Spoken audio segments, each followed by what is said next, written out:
മുത്തുമണീസ്. അപ്പോൾ 2 ദിവസം മഴയില്ലാഞ്ഞപ്പോൾ ഞാൻ വിചാരിച്ചു മഴയൊക്കെ ആയിട്ട് പാട്ടിന് പോയെന്ന്. എന്നിട്ട് എൻ്റെ പൊന്നെ ഇന്ന് വെളുപ്പിന് 5 മണി തൊട്ട് നിർത്താതെ പെയ്തുകൊണ്ടിരിക്കുകയാണ്.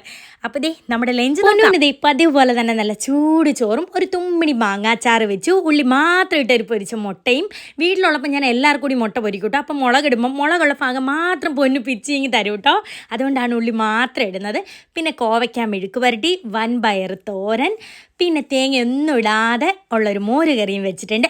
പൊന്നുൻ്റെ ലഞ്ച് സെറ്റ്. മോനുകുട്ടന് ഇത് എന്ത് പറ്റിയെന്ന് അറിയത്തില്ല. ഇപ്പം എന്നോട് ഇന്നലെ വൈകുന്നേരം പറയാം, അമ്മ എനിക്ക് ചോറ് മതിയെന്നേ.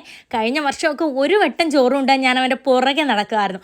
ഇപ്പോൾ കുഞ്ഞുങ്ങൾ വളരുമ്പോൾ അവരുടെ ഇഷ്ടങ്ങൾ മാറി വരുന്നു എന്ന് പറയുന്നത് ഇങ്ങനെയാണല്ലേ. അപ്പോൾ മോനുട്ടന് ചോറ്, ഒരു തുമ്മിണി മാങ്ങാച്ചാറ്, പ്ലെയിൻ ആയിട്ടുള്ള ഉള്ളിയൊന്നും ഇടാത്തൊരു മുട്ടയും വെച്ചു, പിന്നെ മോര് കറിയും. സ്നാക്സ് ആയിട്ട് മാംഗോ ഡ്രൈ ഫ്രൂട്ട് വെക്കുന്നുണ്ട്, പിന്നെ നമ്മുടെ സ്വീറ്റ് കോൺ പുഴുങ്ങിയെടുത്തതും വെക്കുന്നുണ്ടേ. അപ്പോൾ ഇന്ന് നമുക്ക് അത്രയൊക്കെയുള്ള മുത്തുമണീസ്. നാളെ കാണാം.